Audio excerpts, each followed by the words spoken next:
Nobody tells you that the hardest thing about retiring after 31 years on the force isn't the silence, it's the instinct. You spend 3 decades reading rooms, reading people, knowing when something is wrong before you can name what it is. That instinct doesn't clock out when you do.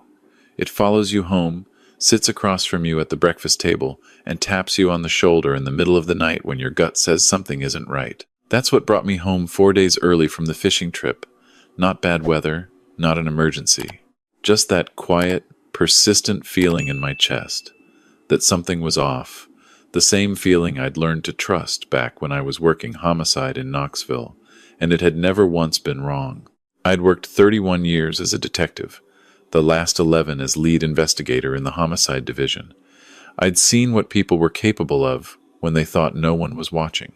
I'd sat across tables from men who looked like good fathers and good neighbors and who had done unspeakable things. I knew how deception worked from the inside out. I thought that knowledge had made me immune to being fooled by the people I loved. I was wrong. My wife and I had moved to the mountains of western North Carolina 18 years ago, before we were even thinking about retirement. We'd found the property by accident, 15 acres in the Blue Ridge foothills outside of a small town called Weaverville, with an old farmhouse that hadn't been loved in 40 years. My wife had seen the bones of it. I'd seen the work. We bought it anyway, because that's what you do when you find something worth saving. I rebuilt that house board by board over the course of 6 years of weekends and vacations and long summer breaks when our kids were old enough to hand me tools without losing fingers. My wife stripped every inch of original hardwood and refinished it herself. She chose the colors, planted the garden, turned the overgrown mess behind the barn into something that made people slow their cars down when they drove past in June. We built a life out there. A real one, with roots. When I retired 2 years ago at 62, we finally moved up full-time. My wife had retired from school administration the year before, 34 years as a teacher and principal. We weren't old. We weren't slowing down.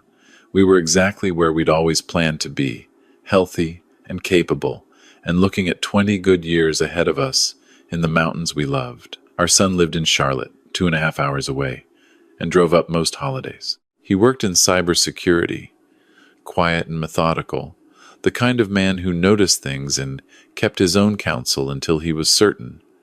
He'd always been that way, even as a child. Our daughter lived in Atlanta with her husband, who she'd married 4 years ago after a whirlwind courtship that had given me pause even then, though I'd kept my mouth shut because she was 34 years old, and I respected her judgment. I should not have kept my mouth shut. My son-in-law was charming.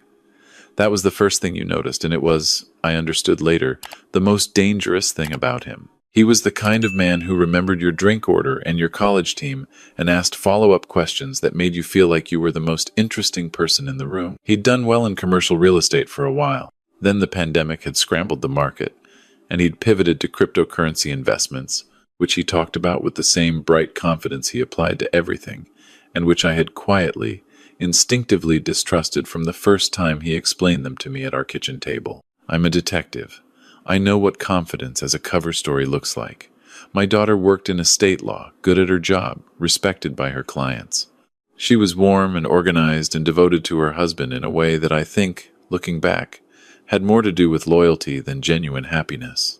She would not leave him when things got hard. That was not a flaw in her character, but it was the hinge on which everything turned.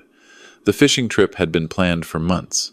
4 of us, retired law enforcement, heading to a cabin on the Watauga River in Tennessee for 10 days. My wife had driven down to Atlanta the previous Wednesday to stay with our daughter and help her recover from a minor knee surgery. Nothing serious. A procedure she'd been putting off for 2 years, finally scheduled for a Tuesday, and my wife wanted to be there for the recovery. I'd called every evening. My wife sounded fine. My daughter sounded fine. Everything sounded fine. On the 6th day of the trip, one of my friends got a call that his mother had fallen. We packed up early. The other 2 stayed. I drove home alone, taking the long way through Asheville because I wanted to stop for coffee, and because I was in no particular hurry, and because the October mountains were doing what they always did in October, burning gold and red against a sky so blue it looked unreal. I pulled into our driveway at 4 in the afternoon on a Thursday that no one was expecting me. There were 2 cars parked by the barn that I didn't recognize, A silver Mercedes that looked like it belonged to someone who wanted you to know they'd paid for it, and a dark blue pickup with a North Carolina contractor's plate. The house lights were on, even though it was still full daylight. My wife's car wasn't there, which made sense. She was still in Atlanta. I sat in my truck for a moment. 31 years of instinct said, "Go slow." I left my bag in the truck and walked around the side of the house, staying close to the tree line, moving the way I'd moved on dozens of approach operations over the years. Old habits. The kind that live in your body and don't ask your permission before they activate. The back porch wrapped the length of the house, looking out over my wife's garden and the field beyond it. 3 people stood at the far end of it. My daughter and her husband, and a man I'd never seen before, heavy-set and 60. With the careful posture of someone who spent a lot of time trying to look trustworthy. He had blueprints in his hand. He was pointing at the barn. "That structure needs to come down," he was saying. "But the acreage is what we're selling here, not the improvements. Buyers at this price point are going to want to demo and build custom anyway." My son-in-law leaned against the porch rail with his arms crossed, nodding. "What's the timeline if we move forward after the assessment?" 60 to 90 days for full transfer, the man said. "Depending on how clean the competency ruling comes through, these things can move fast if the documentation is solid." Competency ruling. I felt something cold move through me. My daughter was standing with her back partly turned, and I could see the tension in her shoulders, the particular stiffness of someone who is pretending to be comfortable with something they aren't. She said, "The assessment is scheduled for next Friday. The doctor my husband spoke with is confident, based on the history we provided, that the evaluation will reflect what we've documented." What you've documented, I thought. I hadn't seen a doctor. My wife hadn't seen a doctor. Not for anything related to our minds or our memory. I stepped up onto the porch. All 3 of them turned at once. My daughter's face went the color of old ash. Her husband's eyes did something quick and calculating, the kind of rapid internal adjustment that most people miss, but that I had spent 3 decades learning to catch. The other man simply looked uncomfortable. I looked at my daughter first, because she was still my daughter, and I wanted to give her the chance to explain. I said, quietly, "Someone want to tell me what an assessment is and why my barn needs to come down." The man with the blueprints introduced himself. He was a property developer out of Asheville, he said. He'd been in conversation with my son-in-law about a potential acquisition. He was sorry if there had been a miscommunication. He said it the way people say that phrase when they know perfectly well there hasn't been a miscommunication, and they're hoping to exit before the situation clarifies itself. I told him he could stay. I said it the way I used to tell witnesses they could stay, which didn't leave room for interpretation. My son-in-law recovered first. He always recovered first. He put his hands in his pockets and gave me the easy smile and said, "We were just exploring options. Looking at what the property could be worth if you and Mom ever decided to downsize. You're not as young as you used to be. These winters up here are no joke." "I'm 62, I said. "I ran a half marathon in April. Try again." His smile adjusted slightly. "We've been concerned," he said. "Both of us. Your wife has been confused lately, forgetting things. She missed a bill last month, the electric, and you've seemed, I don't know, scattered. It happens at your age. It doesn't mean anything, but it means you should have someone in your corner who can help manage things when it gets harder." "My wife handles our finances electronically," I said, "through an auto-pay system she set up 3 years ago. The only way she would miss the electric bill is if someone canceled the automatic payment." I looked at him steadily. "Someone with access to our account." His expression didn't change. He was good. Most liars are bad at it, and you can see the seams. He was genuinely good, which meant he'd had practice. My daughter said, "Dad, please, this isn't what it looks like." "Then tell me what it looks like." She pressed her lips together. She couldn't quite do it. She looked at her husband, and then she looked at the middle distance, somewhere between me and the garden, and she said, "We found a doctor, a specialist. He's going to do a cognitive evaluation, just to have a baseline, just to know where things stand. I haven't agreed to any evaluation." "You don't have to agree," my son-in-law said, and there was something different in his voice now, something that had stopped pretending to be kind. "If the documentation supports the clinical picture, the court can appoint us as your legal guardians without your consent. It's for your protection. It's so someone responsible is making decisions. I sat down in my own porch chair and looked at him for a long moment. Then I looked at the developer with his blueprints. Then I looked at my daughter. I said, "How much does he owe?" Silence. "Cryptocurrency?" I said. "How much?" My daughter's eyes filled. She said, "That doesn't matter. It matters to me. It explains why my barn needs to come down and a cognitive evaluation has been scheduled without my knowledge." "How much?" My son-in-law said, "This isn't about money. Everything you've just described is about money." I kept my voice the way I'd learned to keep it in interrogation rooms, level and patient, and entirely without heat. Because heat tells the person across from you that you can be rattled, and you never want them to know that. I said, "You're going to have us declared incompetent so you can take guardianship, liquidate our assets, and use the proceeds to cover your losses. I want to know the number." He said nothing. I took out my phone and called my son. He answered on the second ring. I said, "I need you to come up to the house. Now, tonight if you can manage it." He heard something in my voice the way he always had, even as a child, that particular frequency that told him this was not a casual request. He said, "I'll leave in an hour." "What's happening?" "I'll explain when you get here. Bring your laptop."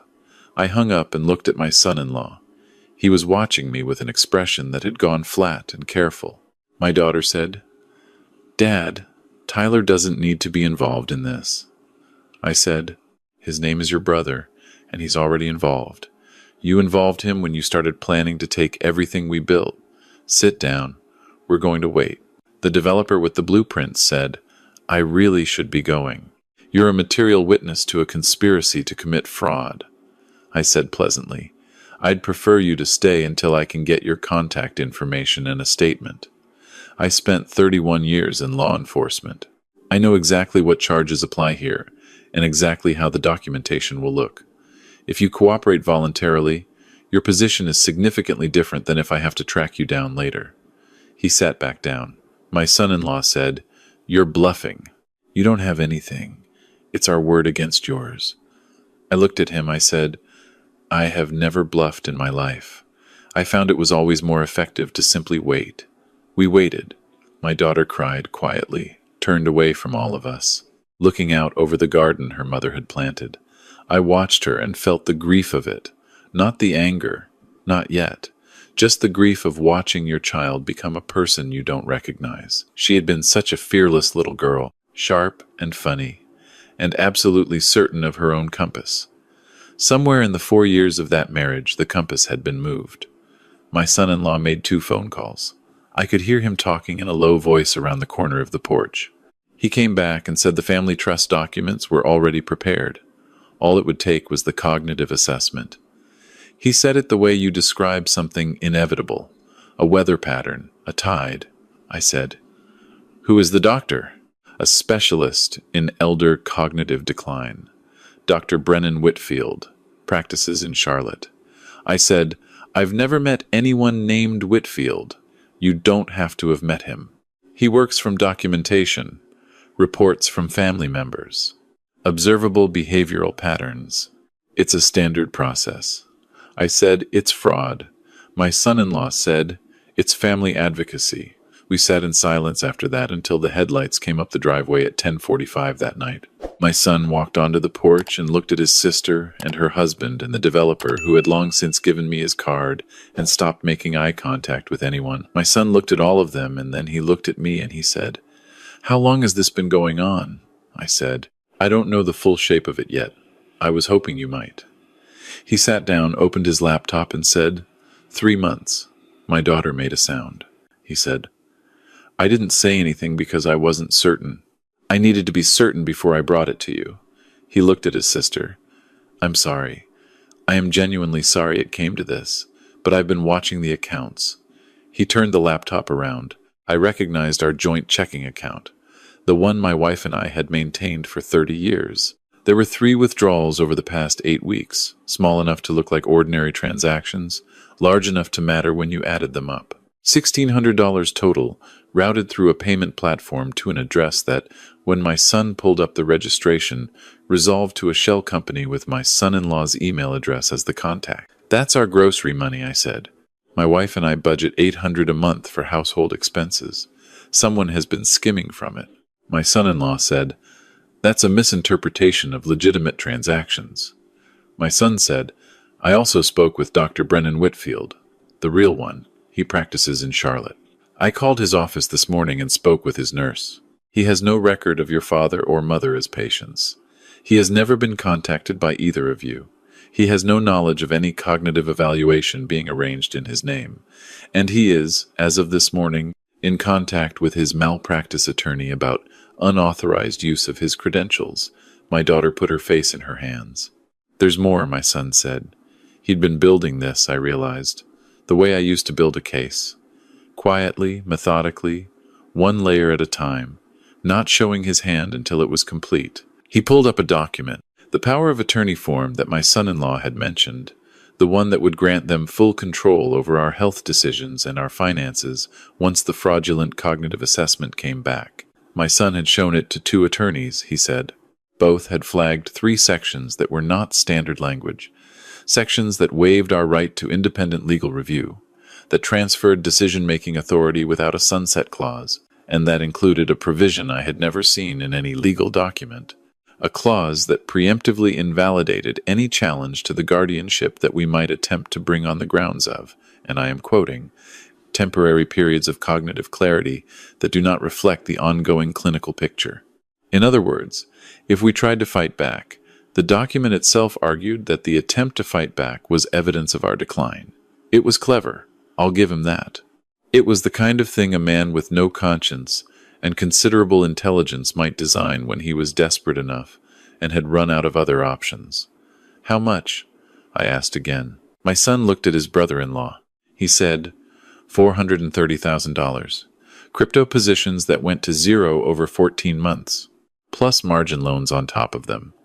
He owes institutional lenders and 2 private individuals whose names I found in his email. The private lenders have been sending collection notices to his office. One of them is a former business associate with a civil judgment against him in Georgia. My daughter raised her head.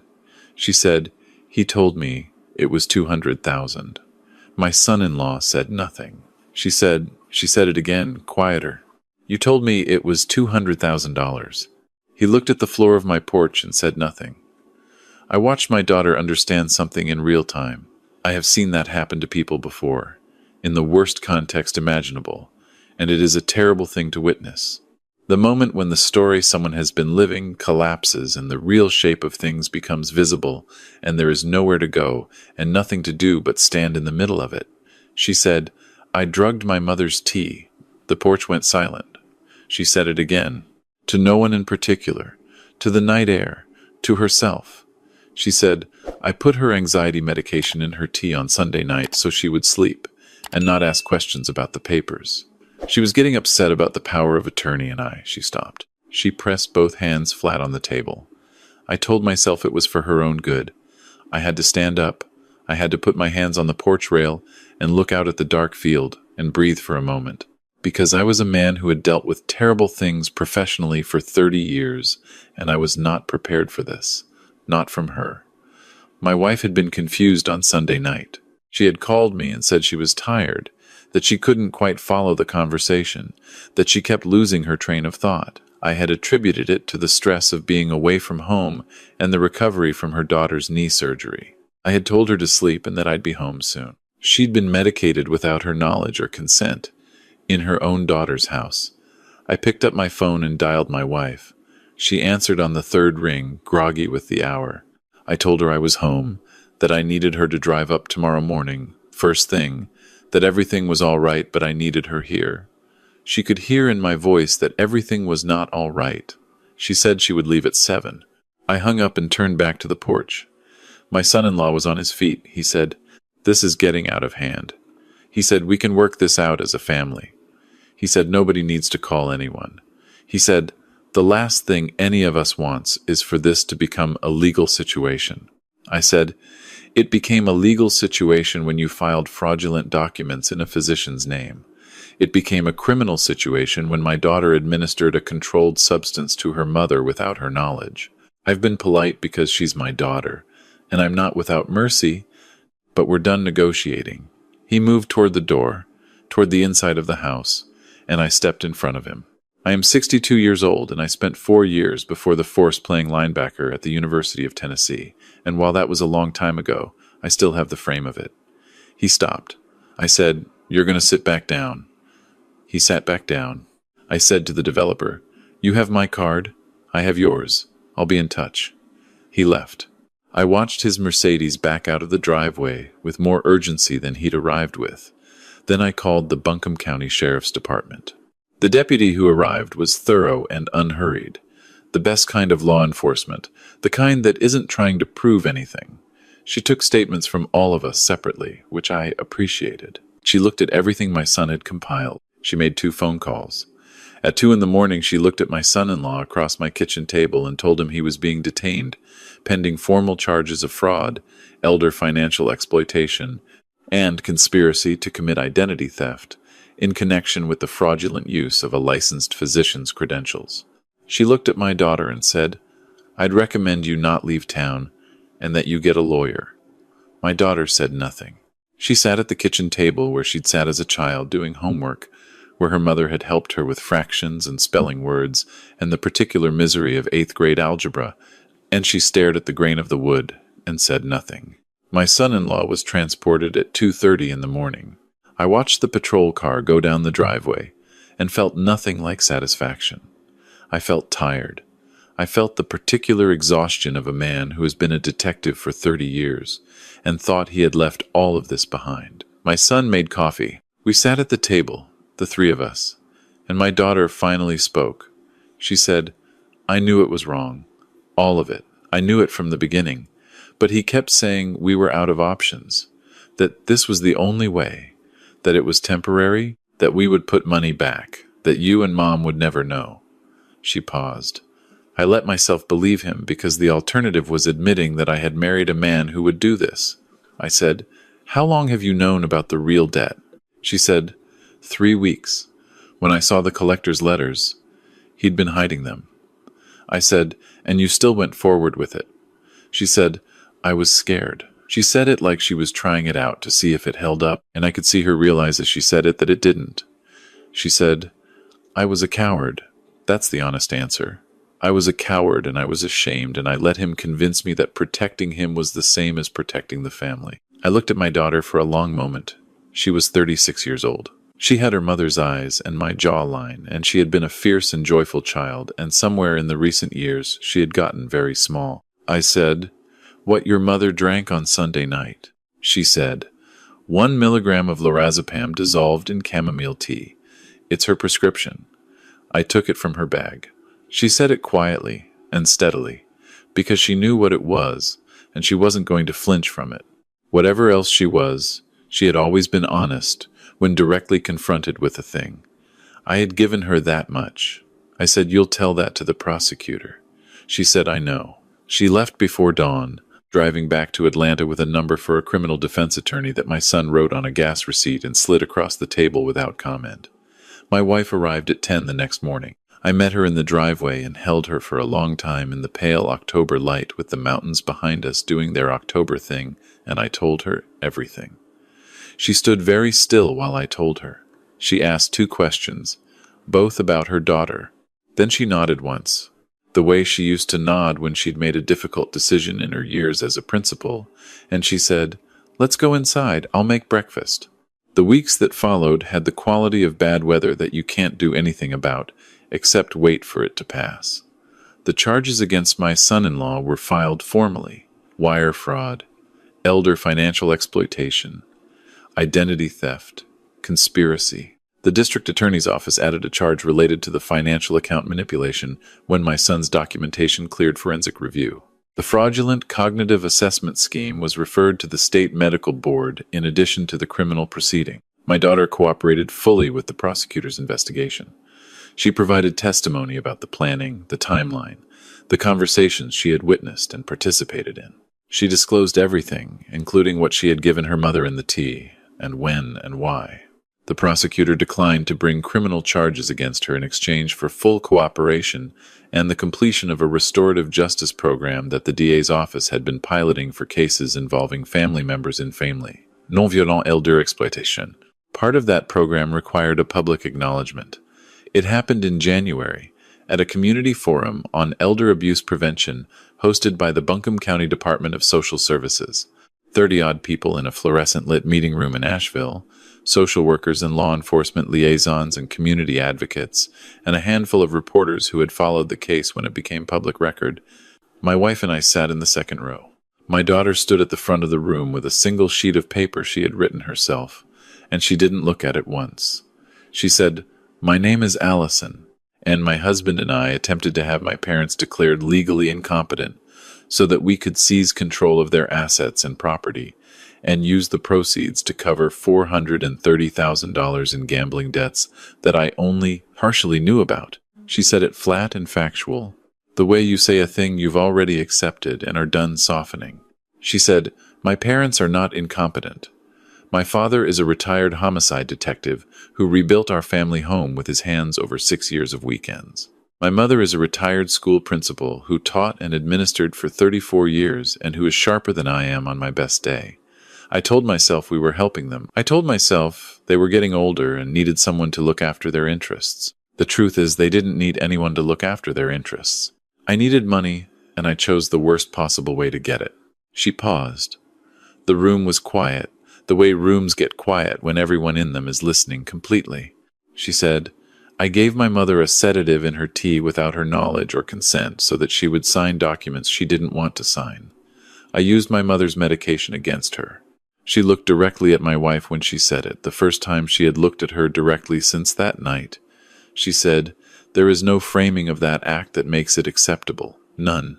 I've tried every framing, and they all resolve to the same thing, which is that I betrayed the person who raised me because I was too frightened and too ashamed to ask for help." She said, "If you are in a family with aging parents, I am asking you to look honestly at what you feel when you think about their house, their savings, their estate. If there is any part of you that has calculated what you might inherit and when, I am not judging you. That's human. But if that calculation has started to influence how you see them, if you have started to quietly reframe their ordinary lapses as signs of decline, if you have started to wonder whether they really need to stay in that house, I am asking you to stop and examine that honestly, because that is where it starts. That is exactly where it started for me, and I cannot get back what I cost my family." The room stayed quiet when she finished.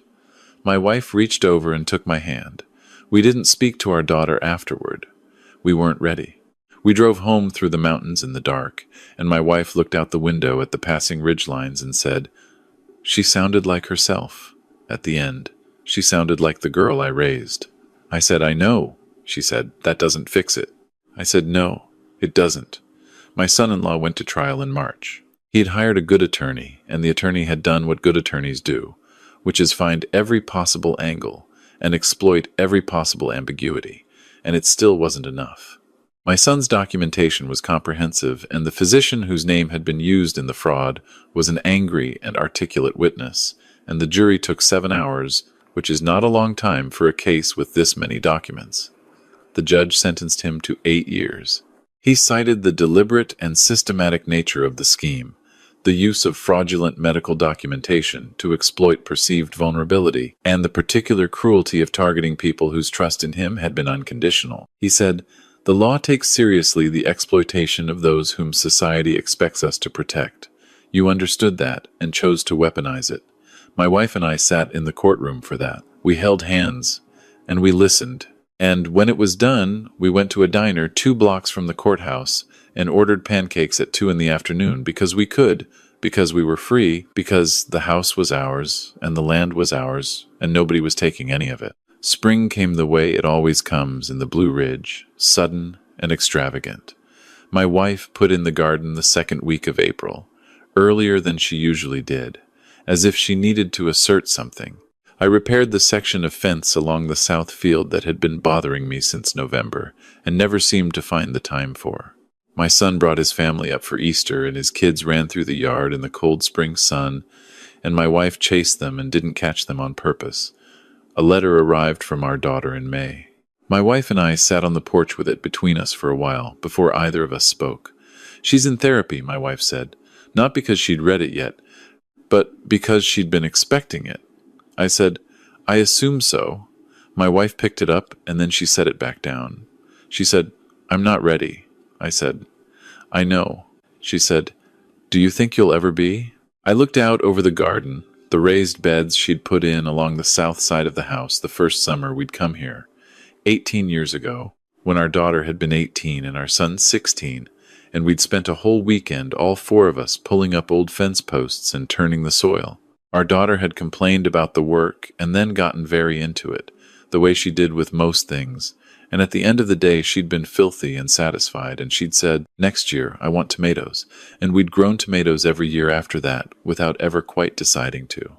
We'd grown tomatoes this year too, I said. I don't know. Maybe. Not today. My wife nodded. She put the letter in the small basket on the porch table where she keeps things she isn't done with yet, seeds and receipts and notes in her own handwriting, not thrown away, not answered, present. My son called every Sunday. His kids were 9 and 7, and they asked to talk to me specifically, which I took as evidence of my own good standing in the world. The 9-year-old wanted to know if she could go fishing with me this summer, and I said yes, absolutely. And she said she already knew how to cast because her dad had been teaching her. And I said, is that so? And she said, yes, but I want to learn your way. I told her we'd have the whole summer for it. I didn't hear from our daughter again until June. Not a letter this time, a phone call to my wife's cell on a Tuesday evening when I was out doing a last check on the fence before dark. My wife answered it and talked for 40 minutes, standing at the kitchen window with the light going golden outside.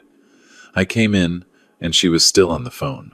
She looked at me with an expression I have seen on her face 1,000 times in 39 years of marriage, the expression of someone holding two contradictory things in each hand and not quite ready to put either one down. She wrapped up the call. She said she got a job, paralegal, small firm in Charlotte.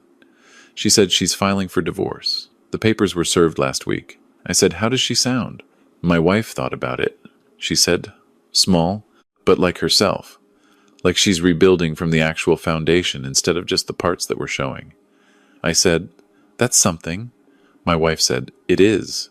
We stood in the kitchen for a moment in the early summer evening with the window open and the garden smell coming in and the last of the light catching the old hardwood floors. I'd refinished myself, the third winter we owned this place. I said, I'm not ready to call her. My wife said, I know. Me neither. But someday. I said, yeah, someday. We ate dinner on the porch that evening, late enough that the fireflies had started in the field below the barn, which is one of the things about this property that I have never stopped noticing no matter how many times I've seen it. The mountains went purple and then dark and then just a presence you could feel more than see, and my wife poured us each a glass of wine, and we sat there in our chairs looking at the place we'd built and protected and refused to give up. She said, I've been thinking about the tomatoes. I said, what about them? She said, we should put in more this year, a whole additional row on the east side. The drainage is better there anyway. I said, we're not going to be able to eat that many tomatoes. She said, I know. We can give them away, or I can learn to can them properly. Your mother used to can. She used to, I said. She did a lot of things I never learned. My wife said, we have time. And we did. That was the thing I kept coming back to in the months that followed, in the quiet mornings with the mist still in the valley and the slow evenings on the porch. We had time. We were not old. We were not diminished. We were two people in our early 60s with a house we'd built ourselves and a piece of mountain land and 39 years of practice at loving each other through hard things, and we had every reason in the world to expect 20 good years ahead of us if we were careful with our health and a little bit lucky with everything else. What my son-in-law had understood and used and gotten entirely wrong was that he thought our age was the vulnerability. He thought the number 62 meant something soft at the center, something that could be pressed on until it gave. He thought the word retirement meant we'd handed in our sharpness along with the badge. He had not done his homework. I had spent 31 years figuring out how the worst kind of people thought, how they identified targets and calculated angles and built their confidence on the assumption that no one was paying close enough attention. I had come home from that fishing trip because 31 years of pattern recognition had told me to. I had walked around the side of my own house, and stayed in the shadows because that was what you did when you needed to understand a situation before you altered it. I had sat on my own porch and waited, calmly, for the whole shape of the thing to become clear, because patience is not a passive quality. It is the most active kind of intelligence there is. You do not get to 62 by being careless.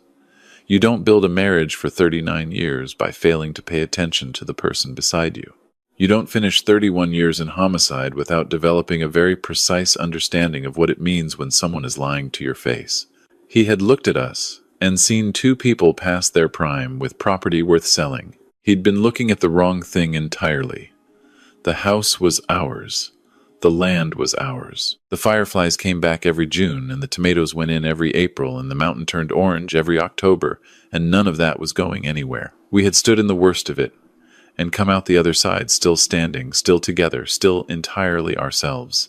Sometimes that's enough. Sometimes that's everything.